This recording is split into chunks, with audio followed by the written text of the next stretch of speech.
Alors, bonsoir à toutes et à tous. Merci aux auditeurs et auditrices d'être présents ce soir pour ce nouveau webinaire organisé par Bibouda. Alors, le thème de ce soir, je vous le rappelle, c'est retrouver ou maintenir un poids de forme pour prévenir les facteurs à risque des maladies cardiovasculaires. Et pour nous en parler, eh bien, nous avons ce soir Alain Huot, qui est un vrai spécialiste de tout ce qui tourne autour de ce sujet en particulier. Alors bonsoir Alain. Bonsoir Emma, bonsoir à toutes, bonsoir à tous et merci encore une nouvelle fois pour votre fidélité. Alors c'est vrai qu'il y a beaucoup de fidèles, mais il y en a, je pense, qui te découvrent ce soir. Alors je vais faire un petit peu plus court parce que c'est vrai qu'aujourd'hui tu as de nombreux webinaires sur Bibouda, donc il y a quand même pas mal qui te connaissent. Alors je vais juste te rappeler quand même que tu es thérapeute en médecine naturelle depuis plus de 30 ans. Tu es diplômé en naturopathie, en aromathérapie et en sophrologie. Et tu es certifié en médecine nutritionnelle et fonctionnelle et également en thérapie psycho-énergétique telle que l'EFT et Tipeee. Alors, tu as également donc été formateur en aromathérapie pour les particuliers et des professionnels de santé en milieu hospitalier. Tu as également été dans les centres de formation de chirurgiens dentistes pendant plus de 10 ans, également en école de naturopathie à Paris et Toulouse. Et tu as, cette année, écrit un livre sur le jeûne, une voie royale vers la santé du corps et de l'esprit, donc qui sont sortis aux éditions d'Anglès, paru en septembre de cette année, donc en début d'année scolaire. Alors, Alain, suite à ce sujet, les facteurs à risque des maladies cardiovasculaires, est-ce qu'avant de rentrer dans le vif du sujet, est-ce que tu peux nous faire déjà un, un point sur les maladies cardiovasculaires? Parce qu'on a souvent parlé que c'était la première cause de mortalité. Est-ce que c'est toujours le cas? Tout à fait, te faire. Tu conjugues au passé, je suis toujours formateur en aromathérapie auprès des dentistes, etc., au milieu hospitalier et autres. C'est juste un petit rectificatif. C'est au présent. Oui, alors pourquoi, d'abord, on pourrait répondre indirectement à cette question, à ta question, Emma, c'est de dire pourquoi choisir cette thématique? Eh bien, parce qu'aujourd'hui, mon credo, mon sujet de prédilection, que ce soit à travers l'alimentation, la nutrition, que ce soit à travers, bien sûr, le jeûne thérapeutique, ou préventif ou autocuratif, que ce soit également par rapport à des outils de gestion du stress, eh bien, mon sujet de prédilection, c'est qu'est-ce que je peux faire en tant qu'actrice, en tant qu'acteur, pour prévenir les facteurs du risque des principales maladies dites de civilisation. Bien sûr, on ne va pas parler ce soir des maladies génétiques. S'il y a un problème génétique, on ne peut pas rattraper le coup. Mais la bonne nouvelle, et vous le savez certainement si vous êtes fidèle à Bibouda et en particulier à mes webinaires, c'est qu'en fait, aujourd'hui, ce qui est le plus important, c'est pas notre génétique, c'est notre épigénome, c'est-à-dire la faculté qu'a notre environnement d'activer ou de réprimer, c'est-à-dire d'appuyer sur le bouton de la maladie ou au contraire de bloquer la maladie et d'appuyer sur le bouton de la santé. Alors pourquoi j'ai choisi cette thématique ce soir? Parce qu'en effet, c'est aujourd'hui dans le monde la première cause de mortalité, les maladies cardiovasculaires. Alors en France, on va faire une petite exception parce qu'en France, nous avons ce qu'on appelle le French Paradox, c'est-à-dire que nous avons les maladies cardiovasculaires comme deuxième cause de mortalité.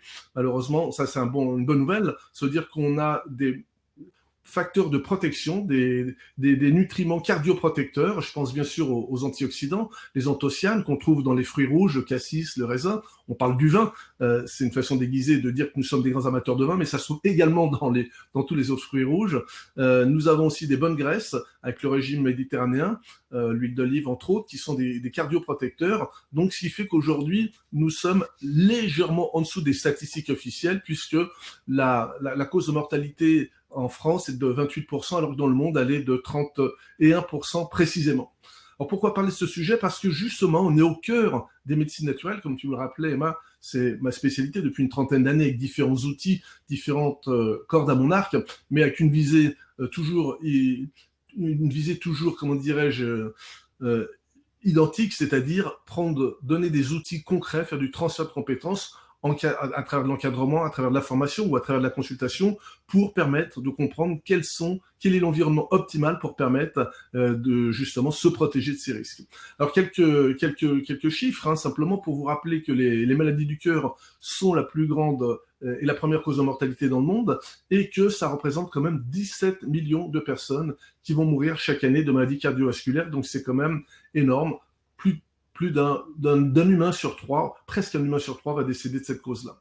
En France, je vous disais 28, je regarde mes chiffres en même temps, j'ai juste voulu vérifier, c'est pas 28, c'est 26, mais bon, c'est pas énorme. Donc quand même 20% des maladies coronariennes, c'est-à-dire celles des artères qui sont censées alimenter le cœur en oxygène et en nutriments. Et en fait, ce qu'on va voir au cours de se dérouler, c'est justement que la principale cause, c'est notre alimentation et également notre environnement polluant et stress. Mais on va parler essentiellement de l'alimentation ce soir. Alors j'ai mis dans le sous-titre que ce webinaire parlait de poids, mais c'est pas comment perdre du poids la thématique, bien qu'on va en parler, c'est de dire que aujourd'hui le poids c'est pas un problème esthétique, en tous les cas en tant que professionnel de santé, c'est un problème de santé et de santé publique. Donc si on parle du poids, ce sera justement sous l'angle de l'importance de retrouver un poids santé et non pas un poids de forme esthétique. Donc la thématique sera bien abordée ce soir, puisque j'ai regardé juste avant le démarrage, il y avait déjà pas mal de questions autour de cette thématique. Alors j'aimerais rappeler aussi pour ceux qui l'ont pas vu, c'est l'occasion de s'offrir un beau DVD en fin d'année, La santé dans l'assiette, qui est un très beau film pour lequel j'ai eu l'occasion d'intervenir à de multiples reprises en tant que conférencier dans des salles de cinéma. Et je me souviens de ce film qui est sorti il y a maintenant quelques années, où il y a un cardiologue qui s'appelle Cadwell Esselstyn, qui est un chirurgien, pas un cardiologue, un chirurgien, pardonnez-moi, en cardiologie, et qui explique que aujourd'hui, il est insatisfait de son métier parce que ça fait plus de 25 ans, 30 ans qu'il opère, justement, qu'il fait des pontages coronariens, qui traite des problèmes cardiovasculaires et qu'il y arrive régulièrement de revoir les mêmes personnes avec des artères bouchées quelques années après. Il n'est pas satisfait parce qu'il dit finalement, j'ai supprimé la cause, j'ai supprimé le problème, mais j'ai pas traité la cause. C'est-à-dire la cause, d'où vient-elle? C'est qu'est-ce qui fait que dans des artères, et en particulier celles qui nourrissent le cœur, des dépôts vont arriver, les artères vont se fibroser, il va y avoir des caillots qui vont se passer et que on va mettre la personne en danger. Eh bien, il explique que c'est en réalité la première cause, c'est l'alimentation. Et le moyen le plus efficace d'agir sur les maladies cardiovasculaires, ça ne devrait pas être le bistouri. Le bistouri est là en dernière cause, mais est un constat d'échec que justement toute l'hygiène de vie n'a pas été mise en place, et en particulier l'hygiène alimentaire. Donc ça a été pour moi très inspirant et qui m'a motivé justement à vous offrir ce webinaire ce soir. Voilà ce qu'on peut dire, peut-être juste quelques petits rappels avant qu'on rentre vraiment dans le vif du sujet, pour savoir si tout fonctionne bien. Bien sûr, rien ne remplacera une consultation médicale et plus particulièrement chez le cardiologue s'il y a quelques signes, mais simplement j'ai voulu vous noter quelques signes d'alerte qui peuvent être à prendre en compte, savoir si le corps n'est pas en souffrance. Habituellement, il y a des signaux forts de douleur, mais il peut y avoir déjà des petits signes annonciateurs tels que la fatigue, tels que l'essoufflement, tels qu'un manque d'énergie, ce que je vois régulièrement dans mes patients. Donc c'est une chose à laquelle il faut penser, parce qu'un cœur qui n'est pas bien nourri en sang et en oxygène, eh bien fonctionne moins bien. Je vous rappelle, mais vous le savez, que le cœur est un muscle, et un muscle n'est pas bien perfusé, eh bien il va être moins efficace. Difficulté de sommeil, c'est multifactoriel, mais ça peut être aussi une chose auquel il faut penser. Et quand ça bloque, ça est mal alimenté en haut, ça peut aussi congestionner en bas. Donc des congestions de membres inférieurs peuvent faire partie des signes auxquels il faut penser. Mais le signe le plus important, au-delà de la douleur, c'est souvent des problèmes respiratoires, d'essoufflement et éventuellement cette notion de gêne. Voilà pourquoi cette thématique, Emma, des maladies cardiovasculaires, tellement elle me paraît importante. Alors évidemment, Alain, du coup, on a aussi envie de savoir s'il y a des solutions, si on peut agir par soi-même. Alors, tu as parlé de l'alimentation tout à l'heure. Donc, qu'est-ce qu'il y aurait comme actions qui ne peuvent qu'être salutaires, en tout cas dans une première approche? Alors, il y a 3 piliers. En fait, on va retrouver les termes génériques de l'hygiène de vie. En tant que naturopathe, bien sûr, nous sommes au cœur de l'hygiène vitale, c'est notre credo de base. Eh bien, le premier pilier, c'est l'hygiène alimentaire. On va le détailler un petit peu plus ce soir. Ça, justement, quelle est l'alimentation cardioprotectrice? Quelle est l'alimentation qui va aussi à la fois protéger le cœur, les vaisseaux, mais éviter de prendre du poids, puisque comme je le disais au préalable, eh bien le poids est un des premiers facteurs de risque des maladies cardiovasculaires. On parlera également du diabète, de l'état prédiabétique, du syndrome métabolique, mais tout ça, on va voir, ça rentre dans la même logique. Donc ça, c'est la première chose. Dans la même logique, il est fondamental de bouger. Bouger, c'est pas simplement faire du jardinage, c'est très bien de faire du jardinage. Faire le ménage à la maison, ça fait bouger, c'est très bien. Ou pour ceux qui ont des travaux, qui ont une activité manuelle, c'est très bien aussi. Ça donne de la mobilité, mais rien ne remplacera une activité physique de façon physiologique et la plus grande, enfin l'activité la plus adaptée à la fois à notre physiologie et cardioprotectrice, c'est la station debout, c'est-à-dire une marche rapide où on va augmenter les flux respiratoires, on va augmenter l'oxygénation et donc on va permettre de mieux nourrir ce cœur, de mieux irriguer ce cœur et de bien faire circuler le sang. Donc une activité physique importante. Quand je dis importante, l'idéal serait d'arriver à une demi-heure de marche tous les jours ou au minimum 3/4 d'heure, un jour sur deux. Alors pour les Parisiens et Parisiennes qui nous écoutent ou les citadins, eh bien c'est sûr que là aujourd'hui il y a des marches forcées avec les métros, les grèves, et il faut faire de cette opportunité qui est handicapante par beaucoup d'aspects, la possibilité que quand il n'y a plus de transport, on est capable d'aller marcher une demi-heure, une heure pour se rendre à son travail, pour se rendre à la faculté. Je pense à ma fille qui est dans ce cas-là, qui a fait 1h30 ce matin et puis 1h30 ce soir pour rentrer. Et à Raleigh, je lui dis, c'est super, tu vois, tu as la possibilité de faire du sport tout en allant passer tes partiels. Donc regardons tout ce qu'on a comme possibilité de bouger au quotidien, bouger aussi de façon régulière. Je détaille pas trop, mais on en parlera un petit peu plus dans le détail. Tout ça figure dans les ateliers, dans les vidéos qu'on a enregistrées, où je précise 3 heures d'activité physique régulière par semaine. Ça fait partie d'un geste important pour protéger des maladies cardiaques. Et le troisième levier, bien sûr, c'est de trouver des espaces de calme à travers la respiration, à travers la relaxation, à travers la méditation, pour permettre d'apaiser le système nerveux qui est trop sollicité. Et le stress est également un facteur extrêmement important au niveau de l'exposition des maladies cardiovasculaires. Voilà les 3 leviers sur lesquels on peut s'appuyer au préalable, pour redémarrer cet webinaire. Alors justement, là, tu nous as parlé des maladies cardiovasculaires tout à l'heure, on en a fait le point, mais il y a également, comme tu viens de le noter, le surpoids qu'on associe souvent aux maladies cardiovasculaires. Oui. Alors également, de ce point de vue-là, est-ce qu'il y a une évolution ces dernières années? Parce que c'est vrai qu'on parle beaucoup plus de surpoids qu'il y a 20 ans.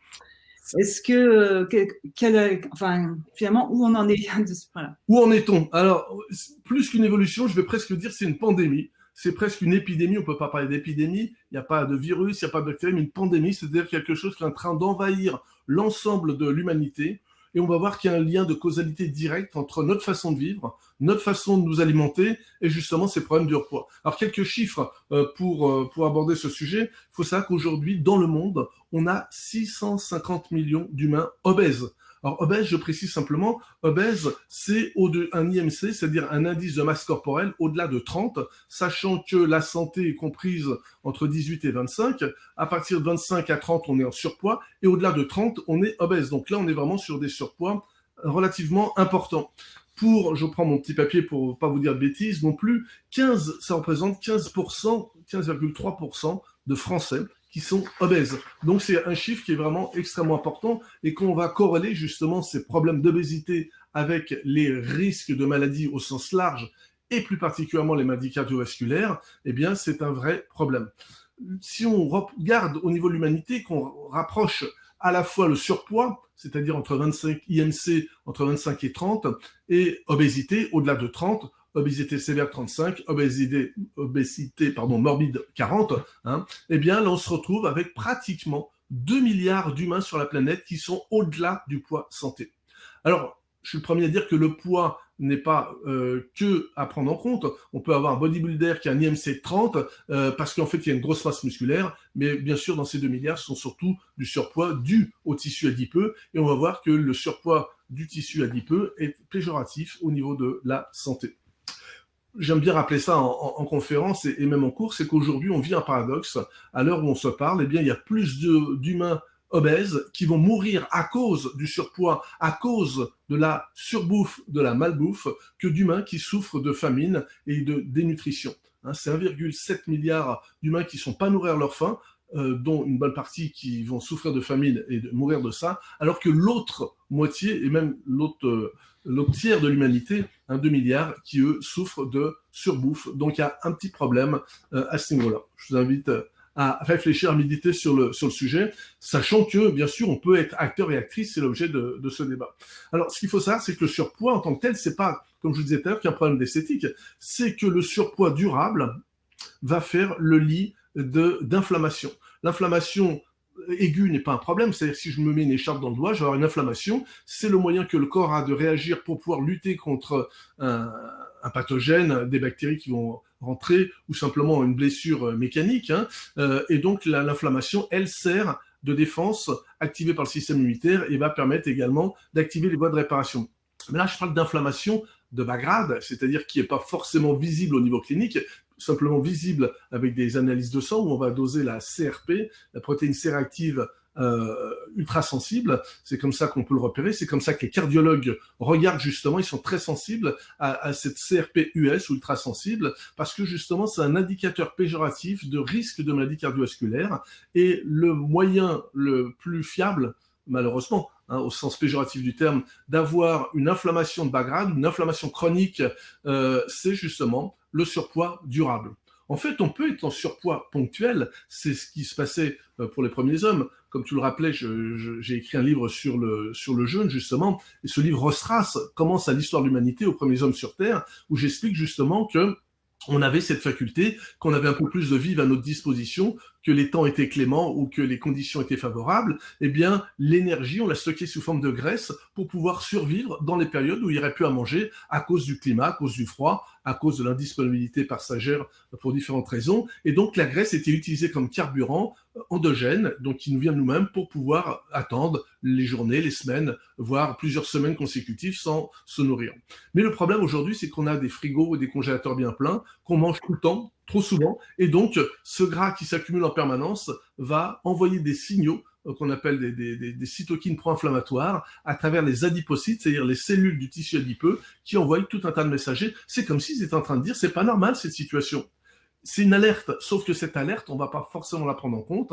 Il peut y avoir des signes concomitants avec justement des inflammations intestinales, d'autres muqueuses si on commence à s'enflammer. Eh bien, c'est une alerte aussi importante à prendre en compte par rapport à ces risques potentiels de maladies cardiovasculaires. Et c'est en ça qu'il y a un lien direct entre surpoids, obésité et maladies cardiovasculaires. On verra qu'il y en a d'autres, mais c'est un des facteurs les plus importants. Alors justement, quand on parle de... à cette situation. Alors, quand on parle justement de surpoids aussi, on parle également souvent du diabète. Alors, qu'est-ce que, justement, encore, quel est le point sur le diabète? Qu'est-ce qu'on peut en dire aujourd'hui? Alors, c'est vrai, tu as raison de le rappeler, Emmanuel, c'est qu'en général, le surpoids, on va le faire à cause d'une surconsommation de sucre de tout genre. Bien sûr qu'il y en a qui sont plus péjoratifs que d'autres, tous les sucres ajoutés, tous les sucres industriels qui sont ajoutés par l'industriel de l'agroalimentaire dans les différentes étapes de transformation pour modifier le goût, pour l'édulcorer, pour rendre le produit plus addictif, pour nous faire consommer davantage, eh bien, y compris dans des produits salés, il faut le savoir, c'est qu'on retrouve des sucres ajoutés et du très mauvais sucre, puisque ce sont des sucres qui sont issus de l'hydrolyse de maïs, pour la plupart, et qui vont donner un fructose, mais qui n'a rien de naturel, et le terme est réellement trompeur, parce que quand on parle de fructose, on a l'impression que c'est issu du fruit. Non, c'est pas du tout un produit naturel, c'est un produit par hydrolyse synthétique, chimique, qui permet de faire ces sucres-là. Eh bien, ce qu'il faut savoir, et là c'est extrêmement important que vous l'entendiez, c'est que c'est ce sucre ajouté, ou ces céréales raffinées, hyper raffinées, comme le riz blanc, comme les pâtes blanches, comme le pain blanc, toutes ces farines blanches qu'on va retrouver dans les différents produits classiques de notre alimentation occidentale, eh bien, si on ne le brûle pas immédiatement, le corps va le stocker naturellement sous forme de graisse. Et plus le sucre a un index glycémique élevé, c'est-à-dire que plus il peut être utilisé par notre corps, tels que les aliments que je viens de citer, et plus le corps le transforme rapidement en graisse. Ça se passe au niveau hépatique, et ça se passe également au niveau des adipocytes qui sont en train de dire « Ouh là là !» Nous, on ne veut pas qu'il y ait un taux de sucre dans le sang trop élevé, ça s'appelle la glycémie, parce que là, il y a un danger. Le danger, il est immédiat, c'est-à-dire qu'une hyperglycémie, donc un taux de sucre, un taux de glucose trop élevé dans les artères, font rouiller les artères ou attaquent, un effet corrosif, sur les vaisseaux sanguins. Et là, c'est le meilleur moyen de faire des trous, de façon métaphorique, dans les vaisseaux. Et on verra, j'en dirai 2 mots, il y a même un lien entre les dépôts de cholestérol, qui n'est peut-être pas le problème, mais qui est juste la partie visible de l'iceberg, qui est en train de dire, si nos vaisseaux sont attaqués, il faut qu'on mette de la colle, ou plutôt qu'il y ait un trou, plutôt que le vaisseau éclate. Ça s'appelle un anévrisme, ou qu'il y ait une rupture. Eh bien, le cholestérol, bien sûr, signale un problème, mais le problème, c'est pas le cholestérol. Le problème, c'est justement qu'il y a une attaque au niveau de ces vaisseaux, et la plupart des cas, c'est justement parce qu'il y a un taux de sucre trop important, et comme le corps, à un moment donné, n'arrive plus à le gérer, ça s'appelle l'insulinorésistance, et on est dans l'état prédiabétique. Et quand il y a une insulinorésistance trop importante que le corps n'arrive plus à gérer parce que l'insuline commence à s'épuiser ou les cellules n'arrivent plus à entendre le message, eh bien, on est en hyperglycémie et là, on est en état diabétique. Alors, je parle bien du diabète acquis, pas du diabète maladie auto-immune, qui s'appelle diabète insulinodépendant ou diabète type 1, qui lui est une maladie du jeune. Là, je parle du diabète de la personne d'âge mûr, à partir de la quarantaine, on a de plus en plus tard, de plus en plus tôt, ça a commencé à 60 ans, 50, maintenant à 40 ans, voire davantage, selon les mauvaises habitudes alimentaires. Et à ce moment-là, qu'est-ce qui se passe? Eh bien, ce gras-là, ce sucre-là est transformé en gras, et il va faire ce qu'on appelle le syndrome de la bedaine. Donc ça, c'est une autre façon d'arriver à la problématique avec une surconsommation de sucre. C'est-à-dire que soit on fait du gras viscéral, mais qui petit à petit va de toute façon créer un état prédiabétique, ça s'appelle le syndrome métabolique, ou autrement, le taux de sucre monte de plus en plus, et là, on est en état diabétique, prédiabète et diabète. Alors, il y a des alertes, on peut le repérer au niveau biologie, en consultation, quand les patientes et patients viennent à mon cabinet, la première chose que je regarde, c'est justement demander des analyses et de regarder la glycémie à jeun. Alors, les normes, c'est 0,8. Jusqu'à 1 gramme, on est dans les normes et ça commence à s'alerter pour le médecin. Donc, le laboratoire le met en gras pour dire attention, il y a une alerte à partir de 1,10 g. Mais quand je suis à 1 gramme ou à 0,8, c'est pas la même chose. À 1 gramme, je suis déjà en état prédiabétique. Donc, si j'inverse pas la tendance, je vais aller vers le diabète. Alors, quelques chiffres quand même pour vous situer l'ampleur, je vais dire, des dégâts, c'est que dans le monde, le diabète de type 2, donc c'est-à-dire celui qui est acquis par l'alimentation, le diabète de l'assiette, celui que je viens de décrire préalablement, c'est l'une des affections les plus répandues dans le monde. Aux États-Unis, on compte quand même 27 millions de personnes qui sont en état diabétique, dont 86 qui sont en état prédiabétique, c'est-à-dire susceptibles de le devenir.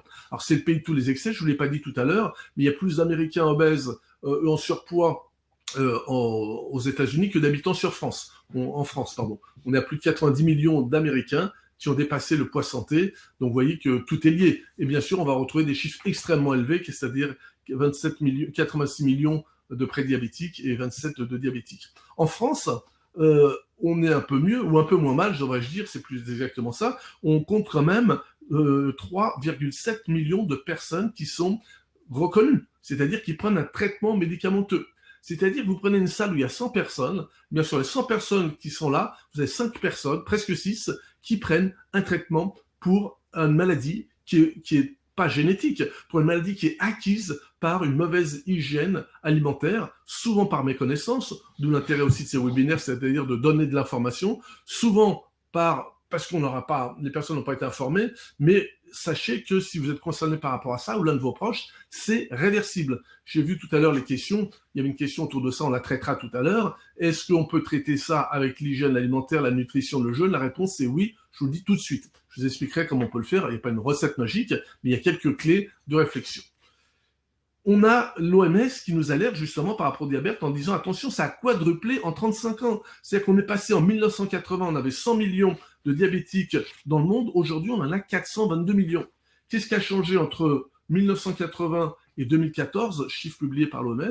C'est simplement le fait qu'on mange de plus en plus mal, c'est-à-dire des produits de plus en plus transformés, hyper raffinés, donc avec des taux de sucre ajoutés et des sucres de plus en plus disponibles, parce que quand on raffine une céréale, telle que le riz, des pâtes ou autre, eh bien on retire les fibres et on rend le sucre, l'amidon, beaucoup plus accessible, plus tous les dérivés d'amidon dont j'ai parlé, les hydrolyses d'amidon sous forme de fructose et de glucose inverse, etc. Et j'en passe des meilleurs, qui sont les premiers responsables du surpoids, de l'obésité, des maladies cardiovasculaires indirectement, et bien évidemment du diabète, de l'état prédiabétique, du diabète et du syndrome métabolique. Donc on a vraiment un lien avec tout ça. Alors justement, tu nous avais parlé tout à l'heure du lien. Est-ce que tu peux nous en dire plus sur ce lien entre le syndrome métabolique, le diabète de type 2 et l'obésité, donc ce dont on vient de parler? Quel est le lien entre ces trois On pourrait le phénomènes? dire simplement, Emma, c'est l'assiette. Le lien, c'est l'assiette, c'est ce que je mets dans l'assiette. On n'est pas passé de 422, on n'a pas multiplié les chiffres par 4 impunément. Qu'est-ce qui s'est passé entre les années 80 et aujourd'hui? Il s'est passé que on a augmenté les rations, on a augmenté les quantités de sucre consommées par habitant sur Terre. Les sucres ajoutés, on estime aujourd'hui que pour un sucre consommé, c'est-à-dire moi, quand je demande à mes patients qu'est-ce que vous consommez comme sucre, ils me disent non, je mets pas de sucre dans mon café ou j'en mets qu'un. Non, mais c'est pas ça. Ça, c'est le sucre visible. On estime que pour un sucre visible, il y en a 4 qui ont été ajoutés dans les aliments entre guillemets industriels, raffinés, mais c'est aussi ceux que vous pouvez manger à la cantine, au restaurant d'entreprise, à l'extérieur et dans tous les plats cuisinés. Donc dans tous ces plats-là, dans une pizza, il y a du sucre, dans de la sauce tomate, il y a du sucre, dans des gâteaux apéritifs, il y a du sucre, dans la charcuterie, il y a du sucre, il y en a partout, partout. Donc ce qui a changé, c'est justement tous ces sucres ajoutés et tous ces aliments hyper raffinés. Donc le lien, tu me demandais, eh bien, quitte à le rappeler, c'est l'assiette qui va justement créer le lien entre l'ensemble de ces problèmes. Donc ce qu'on appelle le syndrome métabolique, c'est aussi appelé le syndrome de la bedaine. Et là, c'est un signe qui est assez intéressant à repérer. Je vais vous même donner des chiffres pour voir si vous devez avoir quelques alertes, non pas inquiets, mais simplement avoir des alertes.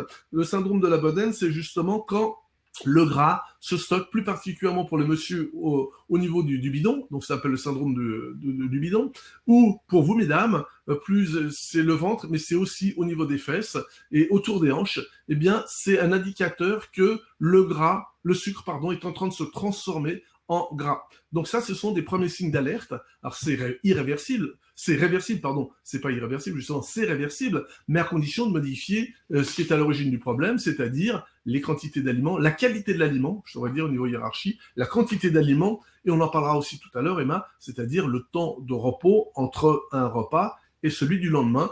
C'est ce qu'on appelle le jeûne séquentiel. Alors, peut-être que j'étais en train de regarder par rapport à mes chiffres. Je vous disais que je vais vous donner quelques chiffres. Hein. Eh bien, ce que je préfère regarder, l'IMC, c'est un paramètre, on en parlait tout à l'heure, il est intéressant. Sauf que si vous faites beaucoup de sport, vous avez une masse musculaire importante, vous pourriez très bien être au-dessus d'un IMC de 25 sans avoir de problème de santé.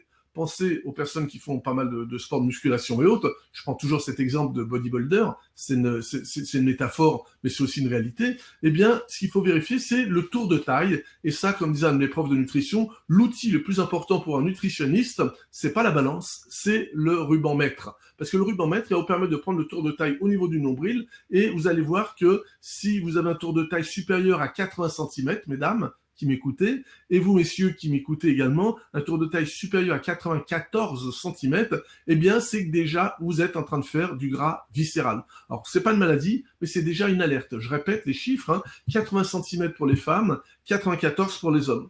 La littérature médicale nous dit qu'à partir de 88 pour les femmes et 102 pour les hommes, là, le risque de diabète de type 2 sont considérables. Donc on peut avoir encore une glycémie à peu près normale, des taux de cholestérol encore à peu près normaux, une tension artérielle encore à peu près normale. Ce sont les 3 éléments qui permettent de mesurer le syndrome métabolique.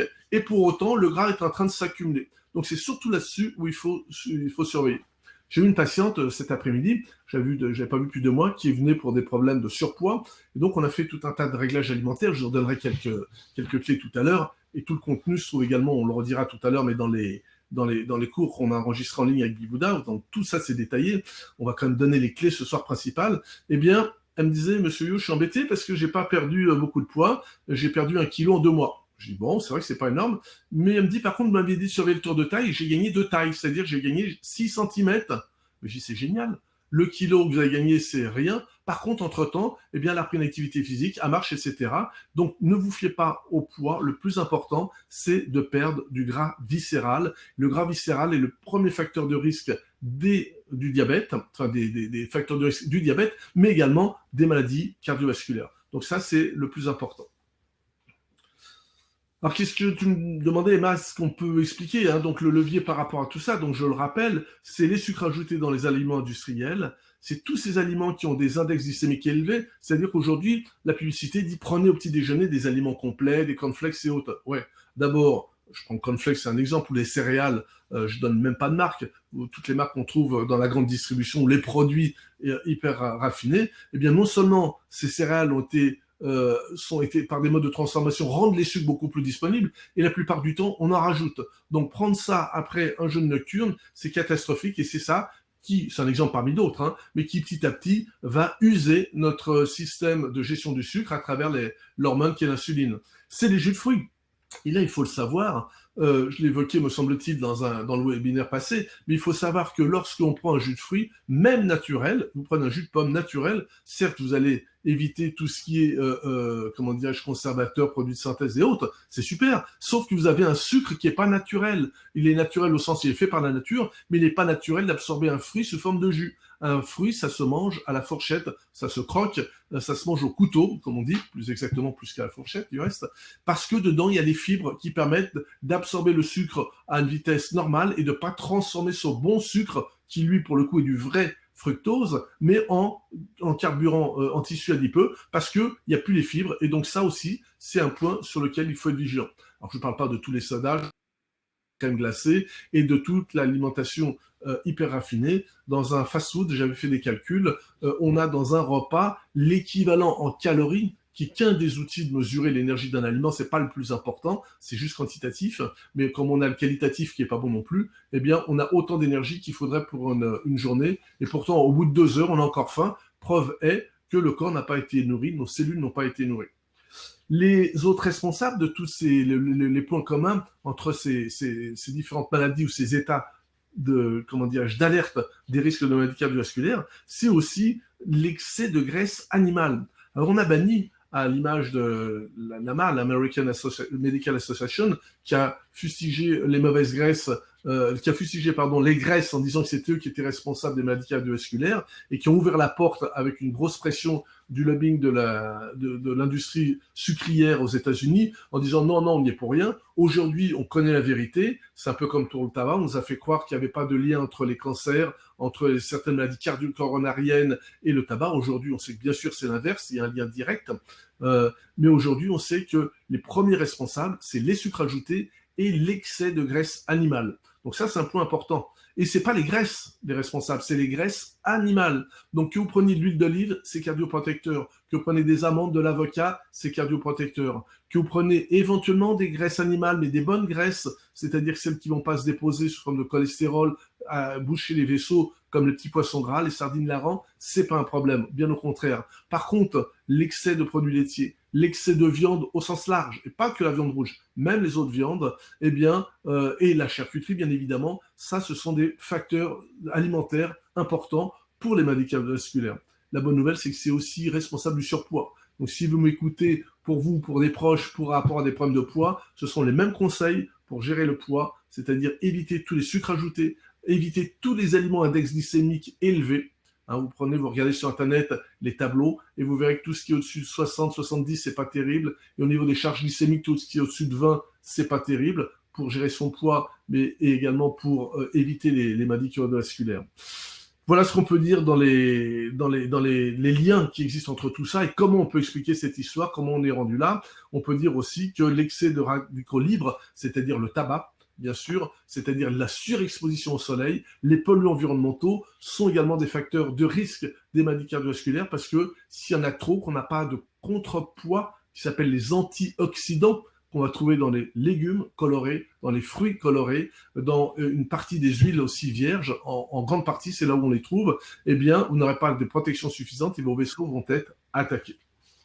Alors, finalement, j'ai pas encore donné les clés alimentaires, mais j'ai surtout montré ce qu'il fallait éviter. Alors, justement, avant de passer aux clés, justement, est-ce que finalement, peut-on pointer un responsable principal des maladies cardiovasculaires ?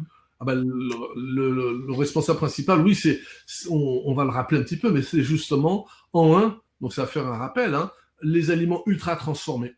Donc, c'est tous ces aliments qui ont plein de processus de transformation, tous les plats industriels, j'en ai cité quelques-uns, les plats préparés, les quiches, les pizzas, etc.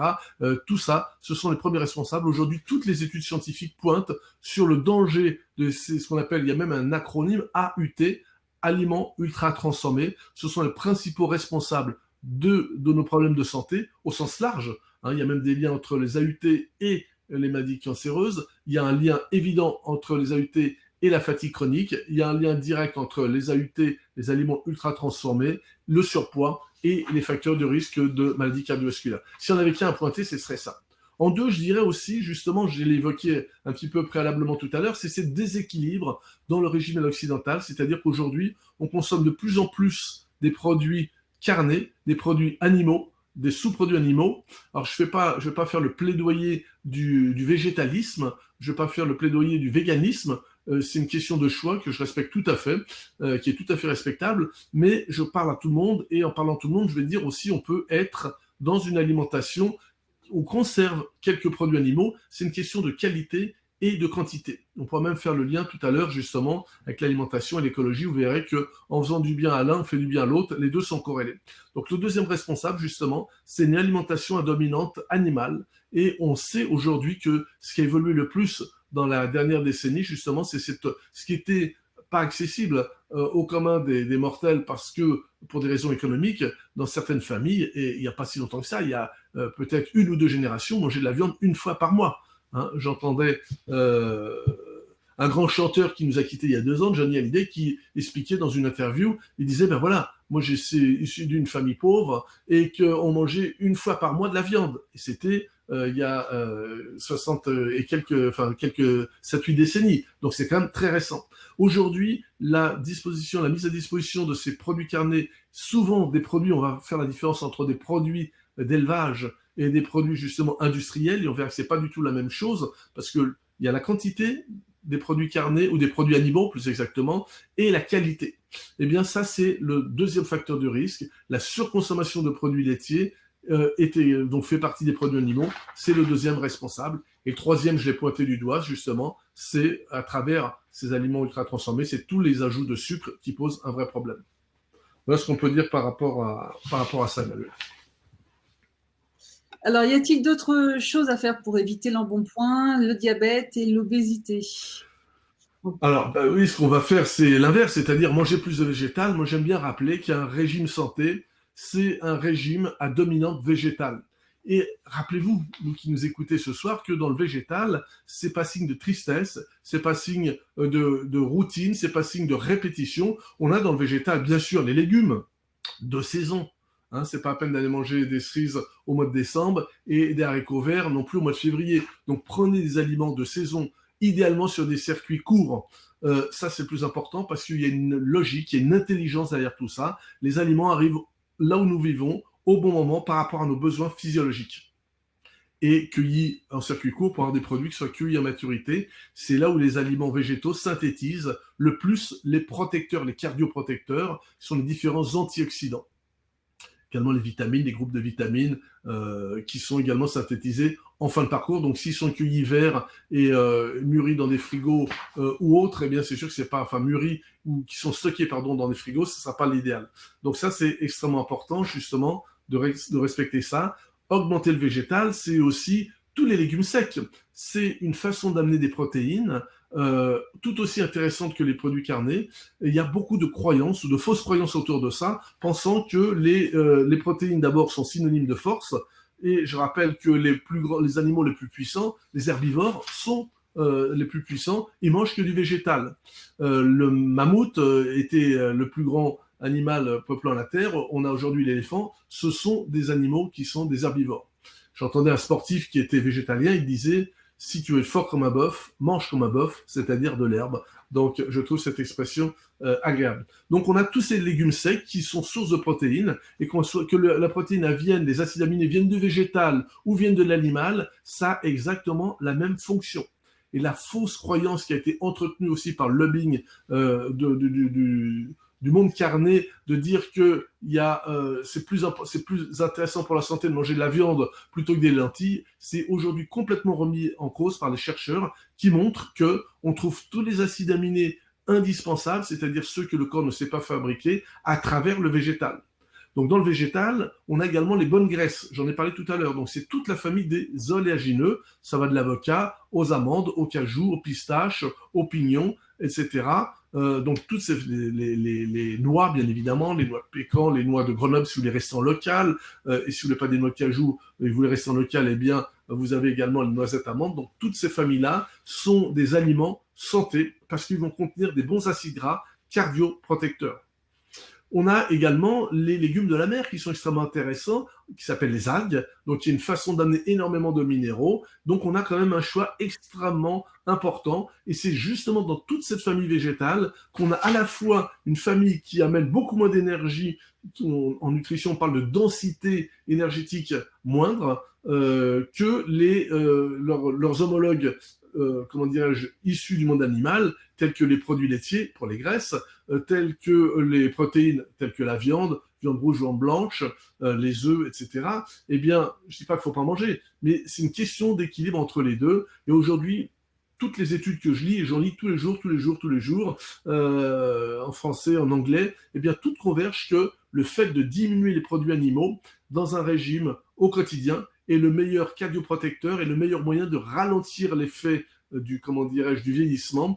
Et aujourd'hui, on sait qu'on a un film, pour ceux qui ont Netflix, vous l'avez peut-être déjà vu, en tout cas, moi, je l'ai regardé il y a quelques jours, c'est The Game Changer, The Changer Games, The Game Changers, donc le jeu du changement. Et justement, alors certains vont dire qu'il fait l'apologie du végétalisme, c'est vrai, mais je pense pas qu'il y ait un lobby derrière du végétalisme, si ce n'est que de montrer qu'aujourd'hui, on aura un meilleur partage des denrées au niveau planétaire. On n'a peut-être pas justement ce déséquilibre que je mettais en lumière tout à l'heure entre une partie de l'humanité qui meurt en mangeant trop alors que l'autre mange moins, eh bien, qui montre qu'on a des meilleures performances physiques, qu'on a une meilleure récupération et par rapport au sujet qui nous réunit aujourd'hui, on sait qu'aujourd'hui, on a beaucoup moins de problèmes cardiovasculaires en ayant une alimentation à dominante végétale. Encore une fois, je ne fais pas l'apologie que végétalisme. Vous pouvez manger des produits animaux, c'est une question de choix individuel, mais selon mes connaissances en médecine nutritionnelle, donc en nutrition et en naturopathie, eh bien, manger plus de 2 fois par semaine de la viande, il y a des facteurs à risque qui augmentent. Manger plus de 1 à 2 fois par semaine des produits laitiers, c'est pas 2 à 3 fois par jour, 2-3 fois par semaine maximum, on augmente les facteurs de risque. Et Walter Longo, qui est le spécialiste en recherche en biogérontologie sur un régime contre le vieillissement ou sur le ralentissement du vieillissement, lui dit 2 protéines animales par semaine. Donc il est encore plus drastique que moi. Donc voilà des clés pratico-pratiques pour orienter votre santé sur une cardioprotection, mais également une gestion du poids. Petite statistique intéressante, aujourd'hui je vous donnais les chiffres sur l'obésité, eh bien sachez qu'il y a 2 fois moins, même 2 fois et demi moins de personnes en surpoids végétariennes. Je ne parle pas de végétariennes, donc ils ne mangent pas de viande et de produits carnés et normalement pas de poisson, ça dépend des formulations, mais en tout cas peu, et c'est pas lui qui pose de vrais problèmes sur le poids en tous les cas, et sur les problèmes cardiaques, il y en a 2 fois et demi moins dans les personnes qui mangent, qui sont végétariennes. Donc déjà, il y a un lien entre les deux. Voilà quelques clés pratiques, et puis après, bien sûr, il faut penser à bouger, donc je l'ai rappelé tout à l'heure, il faut penser également à gérer son stress, se poser des questions, qu'est-ce qui nous fait manger? Est-ce que je mange parce que j'ai faim ou est-ce que je mange parce que j'ai envie de manger pour pallier une souffrance psychique, parce que je m'ennuie, parce que je suis pas aimé, etc. Donc il faut également traiter ces émotions au niveau émotionnel. Et sur Bibouda, il y a plein de webinaires, il y a plein d'outils pour travailler dans ce domaine-là, donc je vais pas trop développer ce point-là, même si c'est un sujet qui m'importe, qui m'intéresse dans une approche globale. Voilà les possibilités importantes. Et peut-être on pourrait rajouter, Emma, si tu veux, avant de prendre bientôt les questions, aussi de faire un lien de causalité entre une alimentation à dominante végétale variée, issue de produits le moins transformés possible, donc ça c'est vraiment la base d'une alimentation santé, et l'impact au niveau de la planète. Alors je vais retrouver mes petites notes par rapport à ça, où justement aujourd'hui les spécialistes nous disent que si on mange moins de produits animaux, encore une fois, libre à vous de ne pas supprimer complètement. Faites quelque chose qui vous semble juste par rapport à votre éthique, par rapport à votre plaisir. Et j'aime préciser aussi que lorsqu'on modifie son hygiène alimentaire, lorsqu'on modifie un programme nutritionnel, il est important de faire les choses progressivement. Ça, c'est pas un régime. On pourra peut-être dire deux mots aussi tout à l'heure sur la différence entre l'hygiène alimentaire et un régime. Eh bien, faites ces modifications tranquillement, mais sachez que si vous mangez moins de viande, eh bien, vous allez contribuer aussi à la santé de notre planète. Aujourd'hui, les chiffres nous disent que 75% des surfaces agricoles mondiales, en comptant les prairies, sont consacrées à l'élevage. Eh bien, si on en mangeait un petit peu moins, si on consommait un petit peu moins de produits animaux, on serait plus des surconsommateurs de la planète, parce que certainement, vous le savez, mais aujourd'hui, on consomme plus que ce que la planète est capable de renouveler. Hein.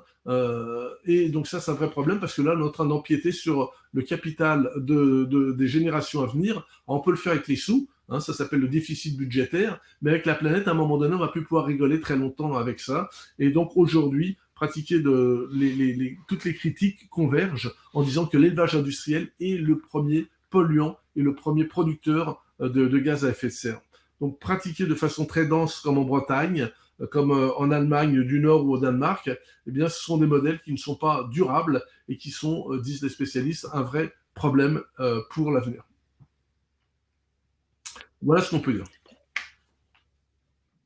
Alors, tout à l'heure, tu nous disais également de manger moins. Est-ce qu'on peut aller jusqu'au jeûne ou au moins jusqu'au jeûne séquentiel? Oui, alors c'est une bonne question. On pourrait aussi regarder le problème par rapport au problème de poids, par rapport au problème cardiovasculaire, puisque c'est les deux thématiques qu'on aborde ce soir. Vous avez bien compris, je pense maintenant, depuis presque une heure, je parle que les deux sont complètement liés. Eh bien, ce qu'on peut dire aujourd'hui, c'est qu'on mange trop. Beaucoup d'études, et là ça date pas d'aujourd'hui, ça fait plus d'un siècle, que toutes les études convergent que le régime hypocalorique ou le fait de faire une restriction calorique, plus exactement, eh bien, permet d'augmenter l'espérance de vie en bonne santé. C'est vrai pour les êtres unicellulaires, tels que les levures, les bactéries. C'est vrai pour les êtres pluricellulaires, tels que le cobaye, tels que comment dirais-je, les différents petits animaux, les souris et autres de laboratoire, mais c'est vrai également pour l'être multicellulaire que nous sommes, et toutes les études convergent que le fait de manger moins, ça nous permet d'être en bonne santé plus longtemps. Parce qu'en réalité, vous le savez qu'on vit plus vieux. Hein. J'ai donné une conférence il y a quelques jours à propos avec la sortie de mon livre et à propos du jeûne. J'expliquais justement la même chose en disant, et je prenais les chiffres que j'ai encore en tête, en disant en 1900, l'espérance de vie était de 50 ans. Alors aujourd'hui, 120 ans après, on va se dire c'est génial, on a fait des super progrès, l'espérance de vie, c'est 79 ans pour un homme, 84 pour une femme, donc on a presque gagné plus de 50% de notre espérance de vie, c'est génial. Sauf que il y avait beaucoup moins de gens qui étaient malades de façon chronique, il y avait beaucoup moins de cancers, beaucoup moins de maladies cardiovasculaires, beaucoup moins d'Alzheimer, ça n'existait pratiquement pas, ça a été découvert au début du XXe siècle, s'il y en avait, c'était marginal, il y avait Parkinson, etc. Donc toutes ces causes de mortalité et maladies coronariennes et autres existaient beaucoup moins. Donc les causes de mortalité, il y a un siècle, c'était dû aux conditions de vie, particulièrement par rapport aux bactéries qui étaient là. On n'avait pas, il y a l'invention des antibiotiques, c'est 1928 avec Alexander Fleming, donc on n'avait pas d'antibiotiques. On mourait de tuberculose, on mourait de syphilis, on mourait de toutes ces maladies infectieuses sans pouvoir les traiter. Donc ça, c'était un véritable progrès. Et en même temps, il y a eu ce progrès, nos façons de vivre se sont considérablement améliorées. Il n'y avait pas de chauffage encore il y a un siècle, ou exceptionnellement. Et donc les gens vivaient dans des endroits humides, insalubres, et avaient beaucoup de problèmes aussi infectieux à cause de cette absence de chauffage. Et les journées de travail, c'était pas 7 heures ou 8 heures, c'était souvent des journées de 12-14 heures avec des travaux beaucoup plus pénibles qu'ils peuvent l'être aujourd'hui. Donc le vrai progrès, c'est les conditions de vie. Mais par contre, au niveau médical, on avait beaucoup moins de problèmes par rapport à ça. Donc le lien de causalité, c'est quoi? C'est justement la façon de manger. Souvent, il n'y avait qu'un repas ou deux par jour. Il n'y avait pas des 3-4 repas. Donc on mangeait beaucoup moins, des aliments qui n'étaient pas transformés. Le gros des transformations date de l'après-guerre. L'explosion de l'industrie agroalimentaire date des années 60. Donc vous voyez, ça a à peine 60 ans. Eh bien, c'est ça qui a fait la grande différence. Donc aujourd'hui, on sait que le meilleur moyen de conserver une santé, de vivre en bonne santé, c'est de manger moins. Sauf que, moi j'ai essayé, la restriction calorique au quotidien, au bout, et vous qui m'écoutez, si vous avez déjà essayé de faire des régimes où au lieu d'amener 1800 ou 2000 calories, vous en mettez que 1400, 1005 ou 1002, ben vous allez voir qu'au bout de 2-3 mois, vous allez vous retrouver en souffrance et il y a une frustration permanente et une souffrance. Donc mon raisonnement est le suivant, et ça fonctionne bien puisque j'ai quand même quelques années d'expérience dans les conseils à ma patientèle ou à travers différentes cours et séminaires que je donne et les retours que j'ai derrière. Plutôt que de se serrer la ceinture au quotidien, il vaut mieux manger moins, étaler le temps de repos entre le dernier repas et le repas du lendemain. Et après, on a un autre programme un peu plus exposant, mais encore plus bénéfique pour celles et ceux qui m'écoutent et qui ont des vrais problèmes de surpoids. Le jeûne sur une semaine a des effets extrêmement intéressants, à condition qu'il soit encadré, à condition qu'il soit bien préparé, à condition qu'il soit fait dans les règles de l'art, et surtout avec un coaching pour l'après-jeûne, et surtout bien préparer justement ce qu'on va mettre dans l'assiette au quotidien.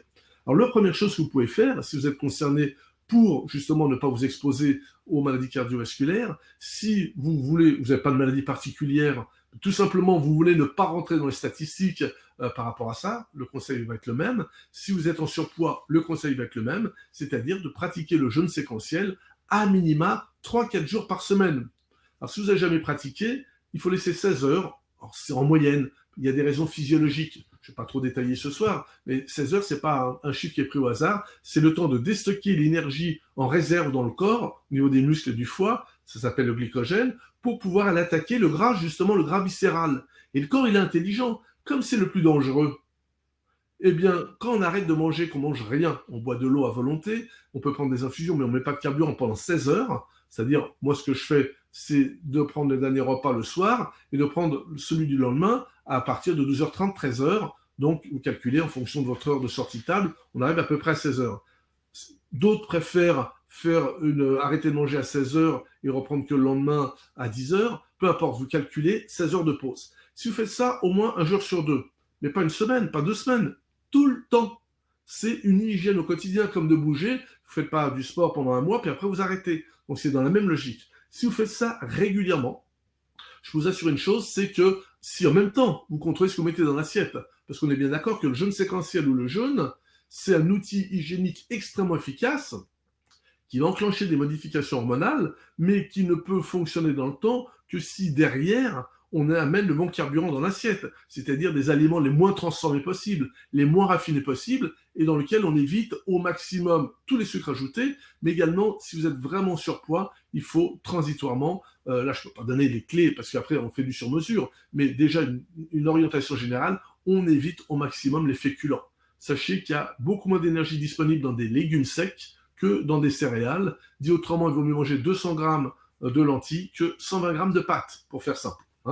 Voilà. Donc là, on est dans un programme qui permet au corps d'aller chercher le gras viscéral. Donc, il n'y aura pas des résultats miraculeux, mais si vous faites du jeûne séquentiel, et j'ai un témoignage que j'ai mis sur mon site internet, donc mon site internet, vous le retrouvez facilement en allant sur Bibouda, autrement on peut le dire rapidement, c'est IGA-HYGA-Alain UO, donc mon prénom, mon nom.fr.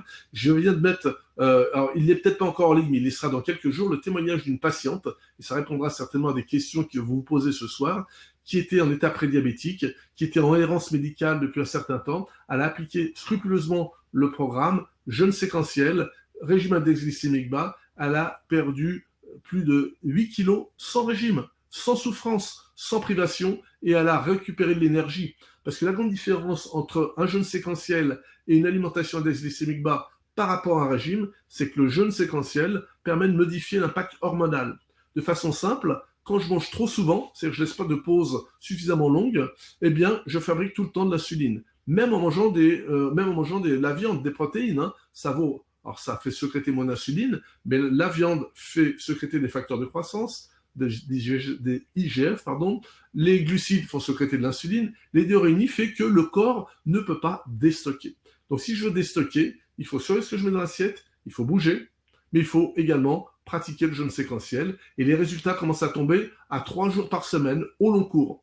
Ma patiente, à laquelle je pense, pour laquelle vous pouvez lire bientôt son témoignage, eh bien, elle s'est dit, je suis un jour sur deux, elle était très motivée, en plus il y a d'autres problèmes de santé qui justifiaient, elle en était en approche thérapeutique, elle n'était pas en préventif, qui justifiaient qu'elle passe à la vitesse supérieure, elle a dit, un jour sur deux, un jour je déjeune, un jour je déjeune pas, allez, on supprime ça tous les jours, ce qui explique qu'elle a eu des résultats extrêmement rapides en 2 mois. On n'est pas tous égaux, mais ce qui est sûr, c'est qu'en modifiant ce qu'on met dans l'assiette, en augmentant le temps de pause entre les deux, et éventuellement, si vous voulez aller plus loin, de faire une pause plus importante d'une semaine. En tous les cas, moi je fais pas ça toute l'année, mais on propose quelques encadrements. Choisissez les personnes qui vous conviennent, et choisissez des personnes qui soient spécialistes du sujet, qui fassent pas ça par opportunisme, qui ont des compétences thérapeutiques.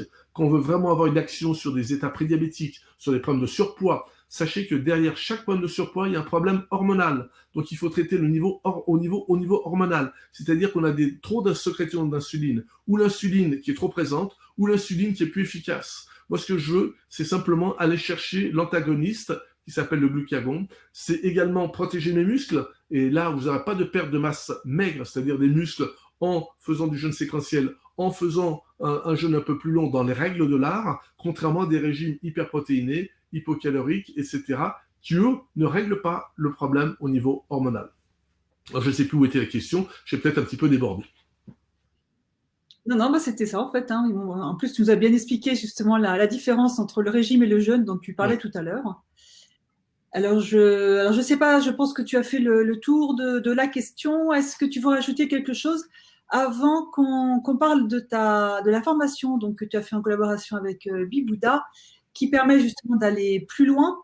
L'idée, c'est d'approfondir les règles de vie et d'alimentation pour justement maintenir un poids de forme et donc, en voie de conséquence, ne pas développer de maladies de civilisation.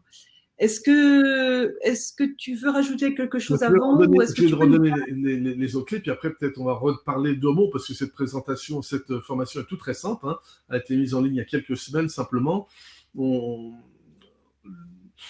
Les grands mots, c'est d'augmenter les temps de repos entre le dernier repas du jour et le repas du lendemain. C'est le jeûne séquentiel. Ça doit faire partie de l'hygiène au quotidien. Si il y a une personne qui pose une question par rapport en sous-poids, c'est pas la thématique de ce soir, mais ce qu'il faut savoir, c'est que le jeûne séquentiel ne fait pas maigrir, il régule les hormones. Vous pouvez perdre un petit peu de poids au début, il y a une adaptation, mais le corps, il va mieux fonctionner, il va mieux se réparer, il va mieux éliminer, et si c'est pas du surpoids éliminé, il éliminera mieux les toxines. Donc tout le monde a un bénéfice à avoir par rapport à cette approche-là. Il y a une exception quand même, ce sont les gens qui ont du diabète type 1, insulinodépendant, donc là il faut consulter le médecin pour réguler par rapport à l'insuline artificielle de synthèse qui est absorbée. Mais en dehors de ça, il y a très peu de contre-indications, pour dire quasiment aucune, à part celle que je viens de nommer. Donc ça, c'est la première clé. La deuxième clé, une alimentation à dominante végétale, le moins raffinée possible, le moins transformée possible. Donc il faut des légumes, il faut des légumineuses, des légumes à chaque repas, des légumineuses au moins 3-4 fois par semaine, des oléagineux, des fruits gras sous forme des huiles vierges. Tous les jours, on a besoin pour nos membranes cellulaires. On peut également rajouter donc des céréales le moins raffinées possible. Donc ça pose pas de problème. Sauf si on est vraiment surpoids, auquel cas on va diminuer au maximum la partie pain, riz, et on les garde une fois par semaine, ou le pain 30-35 grammes. Donc ça, c'est des ajustements très spécifiques. On va prendre des questions tout à l'heure, mais on va pas prendre des questions individuelles. Autrement, il y a les consultations qui sont disponibles pour ça. Voilà ce qu'on peut dire, et puis peut-être présenter un petit peu, je te laisse démarrer, je vais juste boire un petit coup en attendant, présenter la formation qu'on a mise chez Bibouda, puis derrière je compléterai si besoin. Alors, je vais vous mettre d'abord déjà dans le... Voilà, vous aurez donc avec la vidéo la possibilité d'aller voir un petit peu plus en détail sur cette formation. Donc l'idée justement de cette formation, c'est vraiment d'avoir une approche globale. C'est-à-dire que c'est pas un régime. L'idée c'est aussi, je pense que ça tu l'as bien également dit aujourd'hui, c'est surtout ne pas se créer de frustration. Donc c'est vraiment créer un équilibre, que ce soit au niveau alimentation, que ce soit au niveau psychisme. Donc voir également si effectivement il y a des problèmes. Donc c'est vrai, que la vie ne devienne pas triste en mangeant, en faisant des régimes qui ne marchent pas, dans lesquels il y a des yo-yo. Donc là, il n'y a pas de système de yo-yo justement, puisque ce n'est pas un régime comme tu l'as dit. C'est beaucoup plus axé sur donc un mode de vie, un mode d'alimentation équilibré et qui prend en compte la personne dans sa totalité.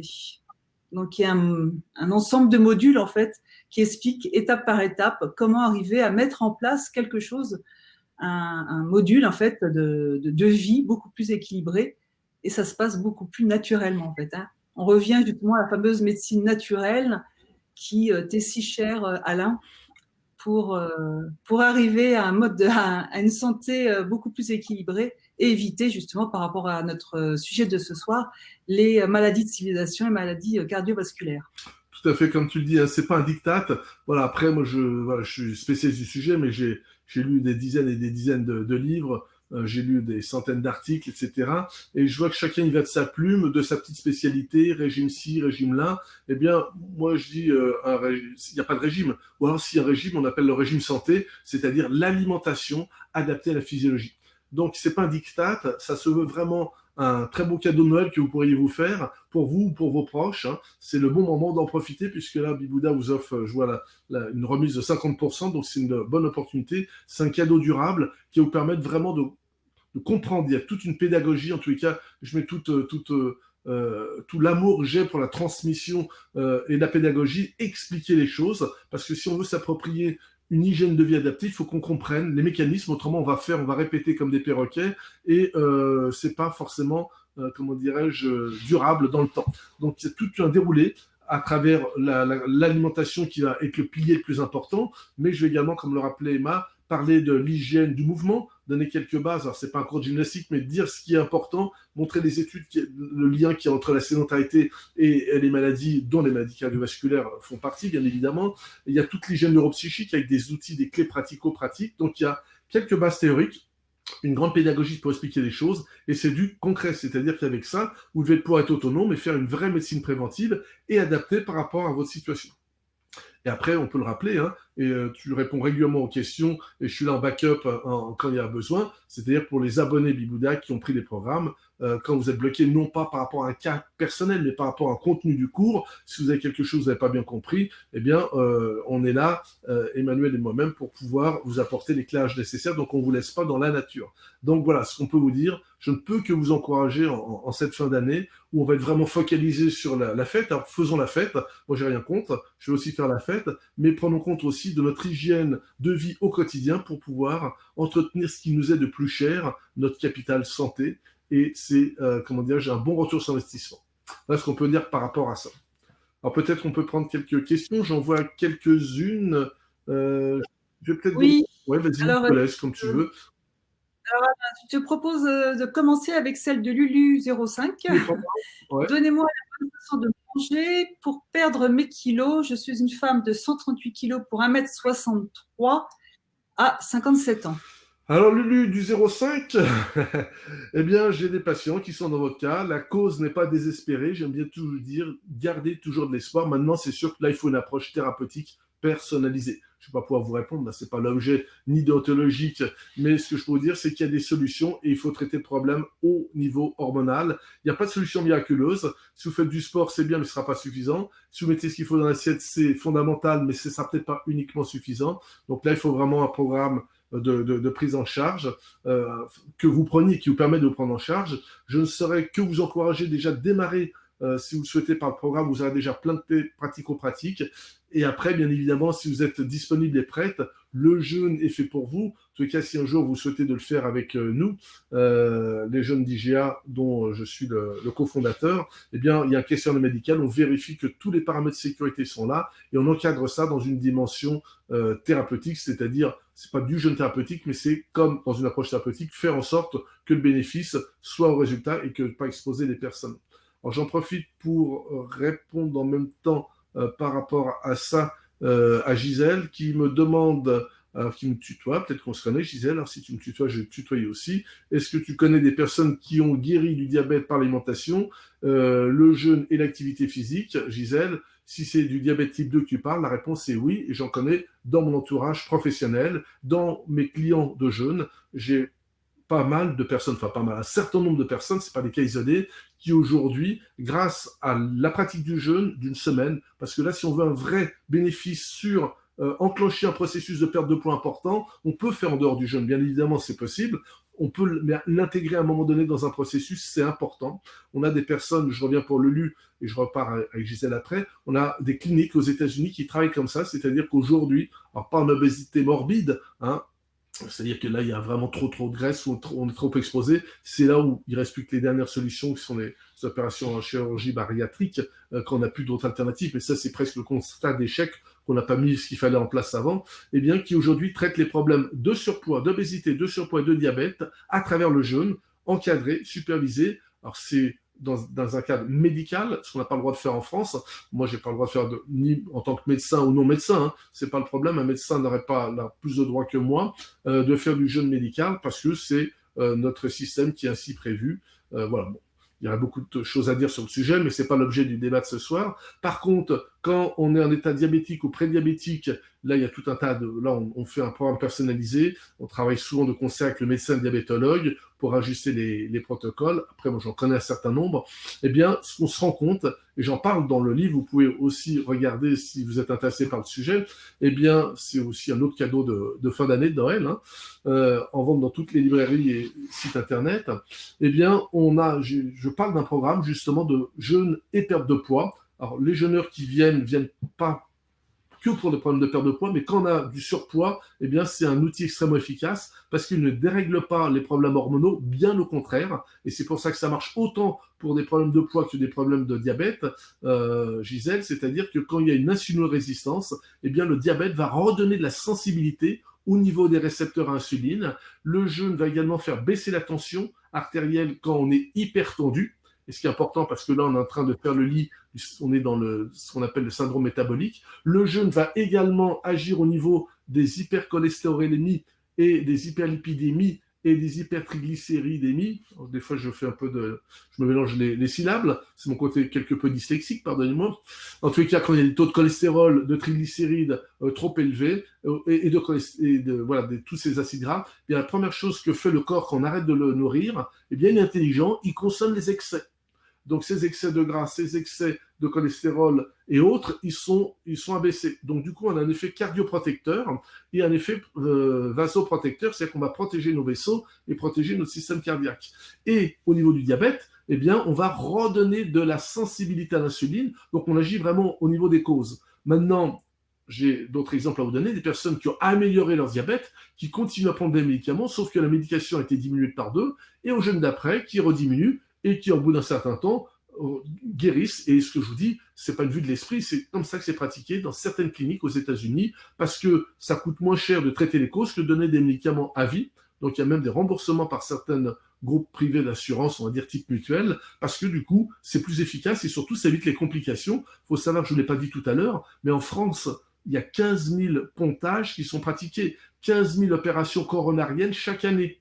Donc, c'est énorme. Alors, je dis chaque année, oui, c'est ça, c'est les chiffres. 15 000 pontages coronariens, c'est exactement ça. Et 40 000 opérations en chirurgie cardiaque chaque année. Donc là, on est en train d'éviter de rentrer dans ces problèmes-là, que ce soit pour Gisèle par rapport au problème de diabète type 2, où la question, c'est peut-être pas elle qui est concernée, et pour Lulu, qui est également par ce problème d'obésité.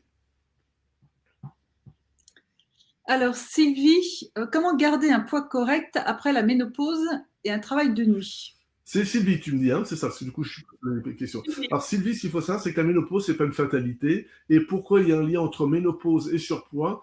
Au risque de vous étonner, c'est pas un problème hormonal. En tout cas, la partie hormonale est un faible vecteur par rapport à ça. Ce qu'il faut savoir, c'est que lorsque vous êtes ménopausé, eh bien, il y a une voie d'élimination qui fonctionnait pendant toute la vie, réglée par les cycles menstruels, la vie menstruée, et cet arrêt des menstruations qui fait que le sang qui est éliminé à travers chaque cycle et permet également d'éliminer une bonne partie des déchets qui ont été collectés, et donc au fur et à mesure vous libérez des toxines.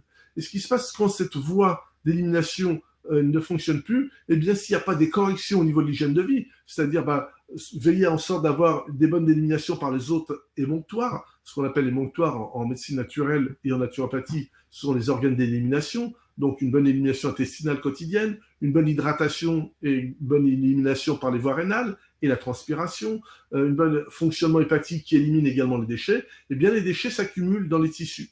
Et le corps a un programme de préservation de la vie, c'est qu'il va fabriquer de la graisse ou augmenter sa synthèse de graisse, ça s'appelle la lipogénèse, qui va être majorée parce que le gras permet d'éviter que ces poisons ou ces déchets ou ces toxiques puissent aller attaquer des organes nobles tels que le cœur ou le cerveau ou je ne sais quoi. Et donc, quand vous retrouvez ménopausée, eh bien, il faudrait optimiser les voies d'élimination. C'est justement la bonne occasion de pratiquer le jeûne séquentiel. C'est la bonne occasion de pratiquer également, pourquoi pas, un petit jeûne d'une semaine ou, en tous les cas, une alimentation augmenter les fibres. Donc, c'est pas une fatalité, mais ça nécessite d'être plus vigilant. Maintenant, le travail posté dont vous faites, donc, que vous évoquez est un facteur aggravant. C'est sûr que ça dérègle un certain nombre de cycles. Eh bien, ça veut dire que ça nécessite de contrebalancer et d'être encore plus vigilante sur les autres piliers de l'hygiène de vie que j'ai évoqués à travers l'alimentation, à travers la gestion du stress et à travers des pauses de repos du système digestif. Ce qu'il faut savoir, c'est que quand je mets mon système digestif au repos, c'est une récupération d'énergie énorme. J'ai discuté avec une personne tout à l'heure, une patiente que j'ai eue au téléphone, j'accompagne pour un problème de syndrome de fatigue chronique, et j'ai discuté avec elle, je lui ai demandé si ça allait mieux. J'ai eu il y a 15 jours. Elle m'a dit en 15 jours, c'est juste incroyable, je me sens beaucoup moins fatigué. Mais je n'ai pas proposé de solution miraculeuse. J'ai proposé de bouger un peu plus, de modifier son alimentation et surtout d'augmenter les pauses entre deux repas, donc revenons au jeûne séquentiel, un système d'oxygénation amplifié qui permet de mieux nourrir tous les tissus, et l'ensemble de ces différents paramètres, plus quelques plantes pour stimuler les voies d'élimination, l'ensemble de ces leviers d'action a fait qu'elle va mieux. Donc, quand on fait de la médecine de terrain, quand on traite les causes et non pas les symptômes, eh bien, on va repérer tous les dysfonctionnements et regarder tous les leviers d'action qu'on peut avoir. Et alors, j'étais à Bordeaux il y a peu de jours, dans un salon, donc s'il y a des Bordelais ou d'autres personnes que je connais, je n'ai pas le temps de lire tous les prénoms parce que vous êtes très nombreux à poser des questions, donc j'en profite pour saluer toutes les personnes que je connais de visu. Et justement, à Bordeaux, ça m'a fait plaisir. Il y a pas mal de personnes qui sont arrêtées à notre stand de IGA. On présentait justement nos activités sur le jeûne. Comme on donne une partie de nos activités sur le Pays Basque, on n'est pas très loin des Bordelais.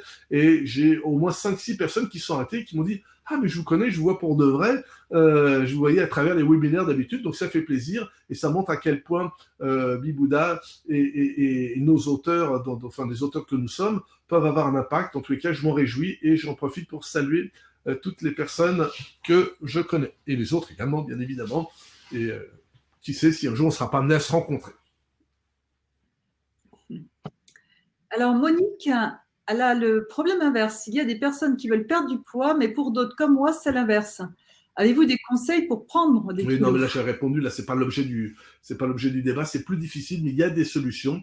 Une des solutions, peut-être justement le jeûne séquentiel, à un moment donné, mais bon, là, il faut faire du sur-mesure. Je ne peux pas répondre de façon générale. Il faut que je connaisse tous les éléments du dossier, voir s'il n'y a pas des carences d'absorption, des carences d'assimilation. Donc là, on est sur du sur-mesure à ces consultations.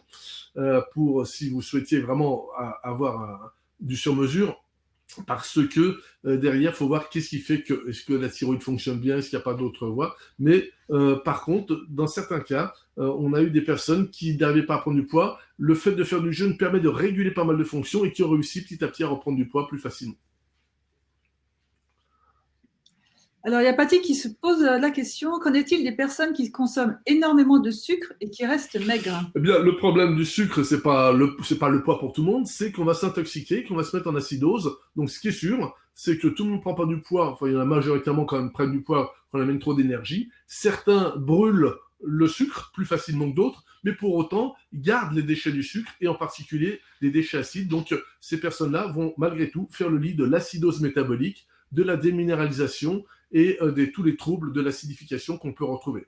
Donc, on n'est pas tous égaux sur la façon de transformer le sucre, mais on est tous égaux sur le fait que si on ne met pas le bon carburant pour notre véhicule, c'est comme pour une voiture, ça marche pareil. Eh bien, à un moment donné, le véhicule marche moins bien, voire tombe en panne.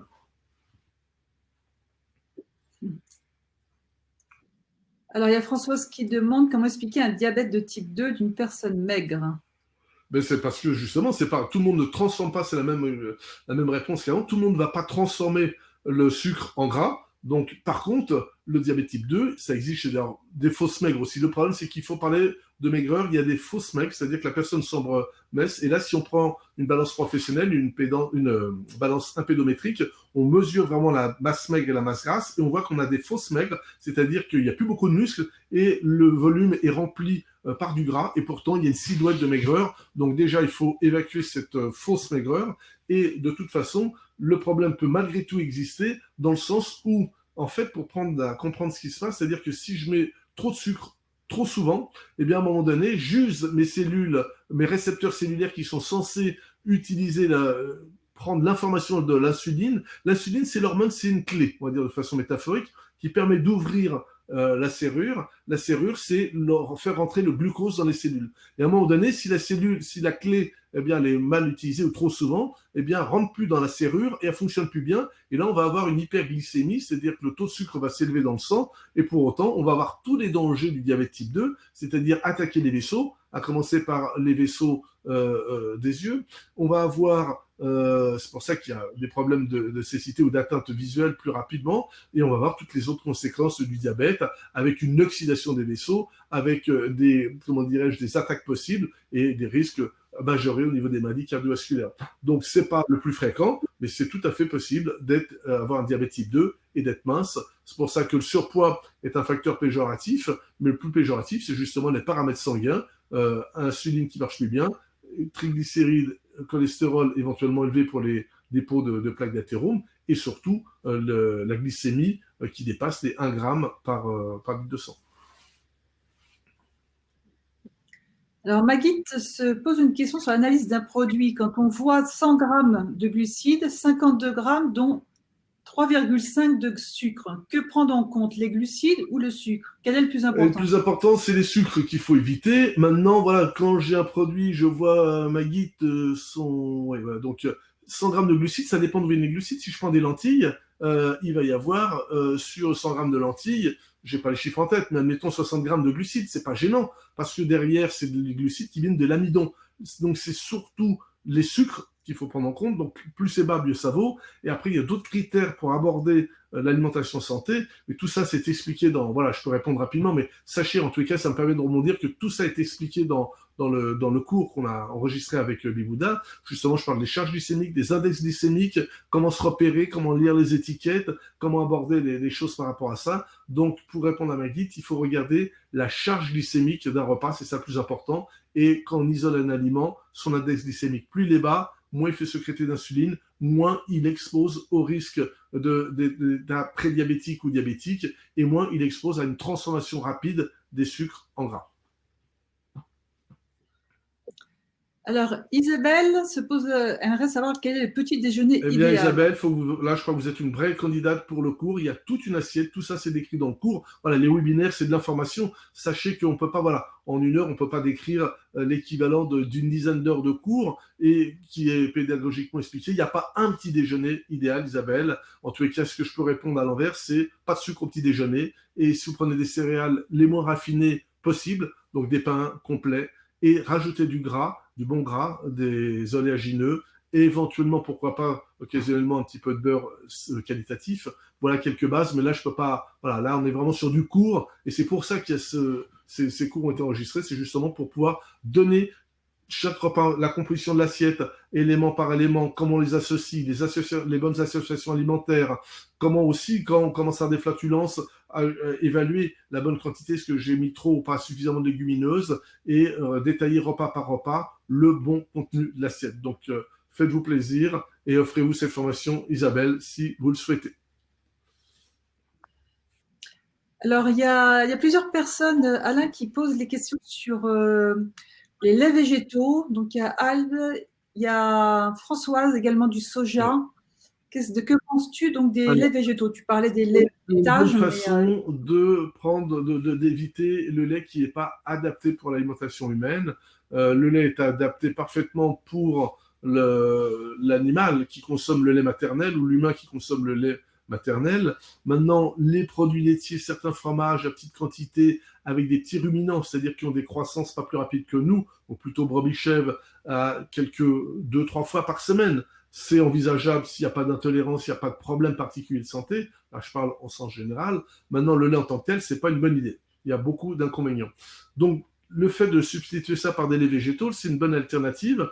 Ce qu'il faut être vigilant, et là, c'est vraiment savoir lire justement le produit entre les glucides et les sucres dedans. Donc, qui des glucides, c'est normal, parce que c'est issu de céréales la plupart du temps, ou de légumineuses comme le soja. Donc, on va retrouver de l'amidon dans ces produits-là, donc c'est normal qu'il y ait des sucres. Le problème, c'est que le sucre est rendu plus rapidement disponible, donc on est sur des aliments un petit peu plus disponibles en sucre, donc il faut être prudent par rapport à ça. Et après, il faut être sûr qu'il n'y ait pas de sucre ajouté. Donc, il faut bien lire l'étiquette. Il faut également vérifier qu'il n'y ait pas des électrolyses de riz. Par exemple, si on prend du lait de riz, eh bien, le riz, au départ, c'est un amidon, mais là, il est déjà transformé. Donc, le pouvoir sucrant, il y a marqué sans sucre ajouté, mais on a quand même des sucres assez facilement accessibles. Alors, de deux mots, il faut choisir le moindre. Il vaut mieux un lait végétal ou une substance végétale. Je ne sais pas pourquoi on appelle ça du lait, parce que c'est pas du lait finalement, hein, c'est un terme impropre. C'est comme les gens qui vont un petit peu plus vers les produits végétaux et qui ont cette nostalgie, alors pas vous, mais le marketing, des saucisses végétales, du steak végétal, du lait végétal. Prenons des produits, des boissons issues de oléagineux, des boissons issues de légumineuses. Hein. Eh bien, donc c'est un moindre mal, mais faites attention au sucre dedans, qu'il n'y ait pas de sucre ajouté. Il y a une alternative qui est pas mal. J'aime bien les laits à base de coco parce qu'il y a un pouvoir sucrant naturel. Voilà, varier et ne prendre des quantités qui sont raisonnables. Hein. Un verre, voilà, c'est pas un litre parce qu'autrement, là, vous allez vous retrouver avec des doses de sucre importantes. Et le calcium. Alors, Grégoire, je vais répondre à Grégoire parce que celle-là, je l'entends tous les jours. Où trouve-t-on le calcium si on se limite à 2 produits laitiers par semaine? Eh bien, Grégoire, d'après vous, où trouvent le calcium les vaches qui ne prennent que de l'herbe? Eh bien, le calcium se trouve dans les végétaux. Donc, le fait de prendre des produits laitiers, c'est un raccourci qui permet d'aller plus vite, mais ce n'est pas la bonne solution. Parce que dans les produits laitiers, il n'y a pas que du calcium, il y a également du phosphore, et le phosphore empêche de bien absorber le calcium. Dit autrement, on peut prendre 0 produit laitier et avoir aucune carence en calcium. C'est ce qui se passe en Asie. Les Asiatiques, entre autres, n'ont pas une bonne partie de la population, contrairement aux Caucasiens, n'ont pas les enzymes pour assimiler, pour digérer le lactose, donc le sucre du lait, et donc n'en boivent pas. Et pour autant, il y a beaucoup moins de problèmes comment dirais-je, de masse osseuse et entre autres d'ostéoporose dans ces pays-là que chez nous. Juste pour fixer aussi des idées, un des plus gros consommateurs de produits laitiers, c'était la Suède. Et quand il y a eu la guerre, quand la Deuxième Guerre mondiale est arrivée, eh bien, les Allemands ont réquisitionné toutes les vaches et donc ils ont arrêté de boire des produits laitiers. Ils n'en avaient plus. Eh bien, quand on croise ça et qu'on regarde les statistiques au niveau des maladies osseuses, eh bien, les maladies osseuses ont chuté en même temps que l'arrêt ou la baisse de consommation de produits laitiers. Donc, c'est du marketing. Donc, les informations issues du marketing, c'est pas celles qui sont issues de la physiologie nutritionnelle. Donc, moi, ce que j'annonce, c'est pas un effet de mode, c'est par rapport à la connaissance et aux connaissances qu'on a sur la physiologie et sur les besoins du corps. Il y a beaucoup moins de calcium dans du brocoli que dans du yaourt. Il y en a 2 fois moins, sauf qu'il est 2 fois plus assimilable. Donc, quand vous mangez une ration de brocoli ou un yaourt, vous avez autant de calcium, mais il y en a un qui ne va pas se déposer et faire des calculs, et l'autre qui potentiellement peut le faire. Donc, ne pas se focaliser sur le calcium. Et tout ça est développé également, petit rappel, un peu de teasing dans toute la formation où je reprécise tous ces éléments-là, les sources de calcium végétaux, telles que les olives, telles que les crucifères et autres. Alors, Chloé, concernant l'alimentation végétale, quels sont les impacts sur la composition des végétaux lorsqu'on les cuit ou qu'on les prépare avec d'autres produits, autres légumes, viande, huile, épices ou herbes? Elle est où la question là? À quelle heure, dis-moi? Parce que j'ai pas... 21h20. 21h20, je suis allé trop loin. Chloé. 21h20, je reviens en arrière. Chloé. Quels sont les impacts sur la composition des végétaux lorsqu'on les cuit? L'impact, c'est qu'en fait, on a des substances qui sont détruites par la cuisson. Donc, Chloé, et ça vaut pour tout le monde, ça veut dire qu'il faut conserver une partie de son alimentation crue. On a besoin d'une alimentation santé contient également une partie de cru, on appelle ça des aliments vivants, tels que les crudités, tels que les jus de légumes faits minute pour éviter la dégradation de certaines molécules qui sont sensibles à l'oxydation, hein, donc les antioxydants particulièrement, les enzymes également qui sont sensibles à la cuisson. Donc ça veut dire qu'on n'est pas fait pour manger que du cru. Hein, donc il y a beaucoup de modes aussi, tout cru, tout vegan, tout cétogène, j'ai vu tout à l'heure. Donc on verra. Il y a des intérêts. Le régime cétogène, c'est un régime quand on a un problème de santé. Donc c'est pas un régime santé. Ponctuellement, dans certains cas, ça peut être intéressant et pas forcément uniquement pour les problèmes de diabète. Il y a ses limites aussi. Mais pour répondre à la question de Chloé, alimentation en dominante végétale, c'est des légumes. On doit garder un petit peu de cru sous forme de jus de légumes ou de crudité. Et voilà, on ne peut pas manger tout cru. Il y a des végétaux qui doivent passer par la cuisson. Dès qu'il y a de l'amidon, là, il faut dénaturer l'amidon pour pouvoir le digérer et essayer de manger des pommes de terre crues. Vous comprendrez que c'est pas envisageable. Voilà, lorsqu'on le produit avec quand ils sont associés avec d'autres produits, ben, ça pose pas de problème. Après, il y a une notion de compatibilité alimentaire, mais c'est un autre débat. Donc, on peut associer les légumes avec tout, justement, pour répondre à votre question. Ça peut être associé avec des épices, bien sûr, des herbes. Ça, c'est un moyen très important. Quand on veut augmenter sa ration de produits végétaux, un moyen de garder du plaisir, parce qu'en tant que nutritionniste épicurien, je suis attaché au fait que l'alimentation santé soit également une alimentation plaisir, et on se rapproche des fêtes, donc, et comme on le rappelait Emmanuel, l'alimentation ne doit pas rimer avec tristesse. Eh bien, les épices, les aromates sont des exauceurs de goût qui sont extrêmement intéressants, bien plus intéressants que les excès de sel ou de poivre, qui eux sont beaucoup plus péjoratifs pour la santé. Donc, les légumes s'associent avec tout, sous toutes les associations sont envisageables. Alors peut-être que tu prends directement la question de Françoise là, concernant le régime Voilà, cétonique. c'est pas cétonique, c'est cétogène d'abord. Le régime cétogène, il n'est pas adapté à tout le monde, donc je peux pas répondre. J'en pense du bien. Dans le régime cétogène, ce qui est intéressant, c'est que l'on va éviter, on va diminuer les apports de glucides de façon importante. On estime que dans un régime classique, on a à peu près 55% de nos apports énergétiques sont faits à travers les glucides. Dans le régime cétogène, on descend à 5-6%. C'est drastique, c'est très difficile. Personnellement, je préfère enseigner et proposer des jeûnes séquentiels, proposer des jeûnes un peu plus longs, encadrés, où sur une semaine, on va fabriquer des corps cétoniques endogènes, c'est-à-dire que notre graisse qui est stockée se transforme directement en corps cétogènes qui sont protecteurs au niveau du neurone, qui sont des molécules anticancéreuses, donc qui protègent des risques de cancer, à titre préventif en particulier. Il y a même des études qui ont montré que ça avait valeur de chimiothérapie, c'est pas que ça remplace, mais ça agit comme une chimiothérapie, donc avec un véritable effet thérapeutique. Et diminuer les glucides, augmenter les acides gras, oui, si la personne le supporte, ça veut dire avoir des bonnes fonctions hépatobiliaires, mais après, il faut adapter, il faut jamais rentrer dans les systèmes intégristes. Alors, il y a quelques craintes quand même avec Jacqueline et Patty. Comment tu situes le chocolat? Doit-on le supprimer? Elle précise, aïe, Oui, difficile. mais moi aussi, Jacqueline, aïe, je ne le supprime pas parce que je suis un grand amateur de chocolat. Par contre, en tant qu'amateur de chocolat, je prends du chocolat noir, c'est-à-dire au minimum à 70 et plutôt 80%.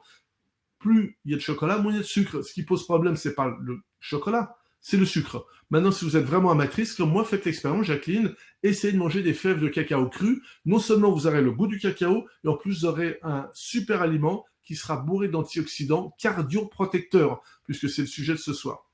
Voilà, on profite rapidement pour répondre que les croyances, que ce soit du nutritionniste ou de la dernière mode, on peut pas perdre du poids si on supprime le petit déjeuner, c'est une croyance, ça n'a rien de fondé. Et il y a même un Américain du début du 19e siècle qui est un des pionniers du jeûne que je cite dans mon livre, Tanner, il s'appelle, qui avait dit no breakfast, et il était un des pionniers du jeûne séquentiel sans le savoir, et il s'est retrouvé toute la communauté scientifique autour de lui.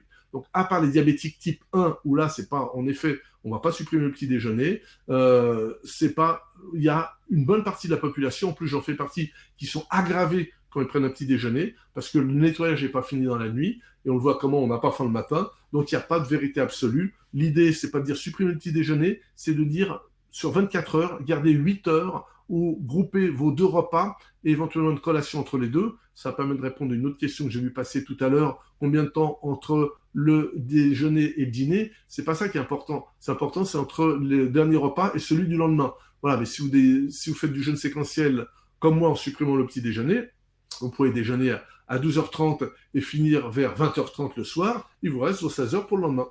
Et là, on est bon. Donc, les croyances sur il ne faut pas partir le ventre vide et tout ça, il n'y a pas de fondement physiologique. Après, il faut être pragmatique. Il y a des gens, s'ils ne déjeunent pas, ils ne sont pas bien.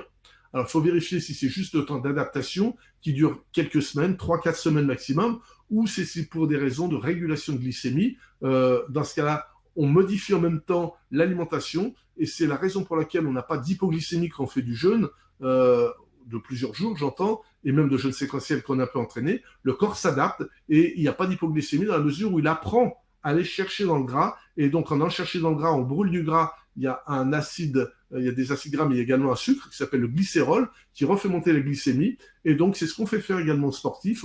On leur apprend à faire un peu de sport à jeun pour aller taper dans le gras et pas faire de chute de glycémie.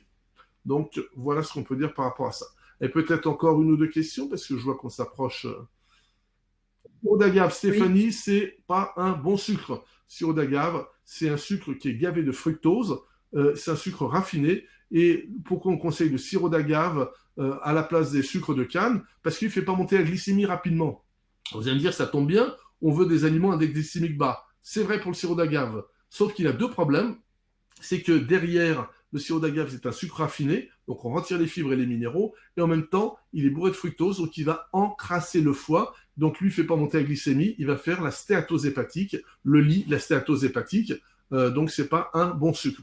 Tout ça, il y a tout un chapitre sur le sucre, je le rappelle dans le cours, hein. C'est pour ça qu'on essaye de répondre au maximum à toutes les questions, mais si je vois toutes les questions passer, pratiquement toutes les réponses y sont, et si vous n'avez pas les réponses à vos questions dans les cours, je m'engage à répondre si c'est des questions génériques, comme celles auxquelles on répond maintenant, et pas un cas particulier. Alors Alain, je te propose une dernière question avec Dominique. Vous parlez de manger des crudités, mais manger des crudités me fait gonfler le ventre et me donne des flatulences. Oui, mais là, dans du cas particulier, ça veut dire qu'il y a ça veut dire qu'il y a un problème de flore intestinale qui est déséquilibré. À ce moment-là, il faut réintroduire, tant qu'il y a des flatulences, tant qu'on a justement cette déséquilibre de la flore intestinale, il faut réhabituer. Ça me fait dire qu'il faut changer les habitudes alimentaires progressivement, tranquillement, et dans ce cas-là, tant qu'on traite, il faut traiter le côlon. Donc là, il faut peut-être prendre quelques conseils avisés ou une consultation si besoin est, et réintroduire les crus sous forme de jus dans un premier temps pour garder les micronutriments, les vitamines, les oligo-éléments, les enzymes, etc. Éviter d'amener trop de fibres pour éviter l'intestin. Et puis après, mais tout ça, encore une fois, est dans le cours où j'explique qu'il y a des aliments qu'il ne faut pas associer ensemble. Autrement, on se retrouve avec des flatulences, des gaz, etc. Mais il y a des adaptations à faire par rapport à ça. Ça me permet de conclure, et ce sera le mot de la fin, de dire que, et je suis désolé pour tous ceux à qui je n'ai pas pu répondre, mais il y a plein de questions encore, ce qui prouve votre intérêt par le sujet. Je vous assure que vous avez une bonne partie, pour dire quasiment toutes les réponses, dans les cours que nous avons enregistrés dans ce programme de booster votre santé par la naturopathie.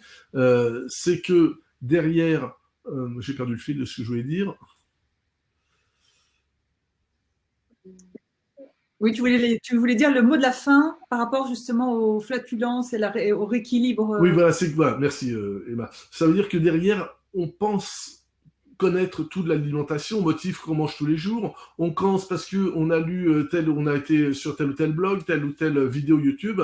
Et il faut savoir que la nutrition, pour bien maîtriser le sujet, ça nécessite quelques connaissances de base et qui vont au-delà de lire un ou deux articles. Ça nécessite de connaître la chimie, la biochimie, la physiologie. Donc, il y a besoin d'avoir un certain nombre de connaissances pour pouvoir affirmer des choses qui soient durables, c'est-à-dire qui ne soient pas un effet de mode et qui puissent être remis en cause dans 1 an ou dans 2 ans. C'est pour ça que quand je parle de régime cétogène, je dis oui, je pense que du bien, mais en contrepartie, il peut y avoir des inconvénients derrière. Donc tous les conseils que je vous ai donnés ce soir, en tous les cas, j'essaye de les rendre les plus objectifs possibles sur un fondement scientifique, avec les connaissances que j'ai dans les domaines que je vous ai exprimés, et le cours que je vous propose sur Bibouda s'appuie justement sur ces connaissances-là. Et je ne vous demande pas de me croire, je vous demande d'évaluer, de vérifier, que ce soit pour la gestion du poids, pour la vitalité, pour l'entretien de votre santé cardiovasculaire, pour la protection des risques des maladies de civilisation.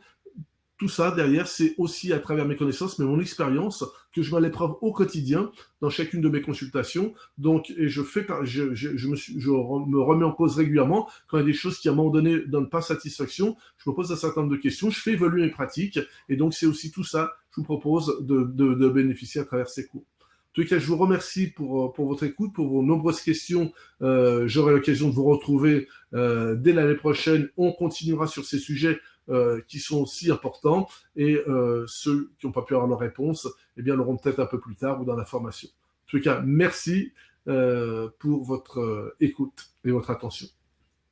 Et merci bonne fête de fin d'année, et faites une petite pause après les fêtes, petite 24 heures de repos pour permettre à votre corps. Donc, c'est pas c'est pas le moment de se priver des repas festifs de fin d'année, mais on peut aussi, après un repas festif, faire une petite pause. Là, c'est un jeu de séquentiel un peu plus allongé, 24 heures, 30 heures. Au moins, ça permet de limiter un petit peu et de permettre au corps d'avoir un peu plus de temps d'éliminer pour pas restocker.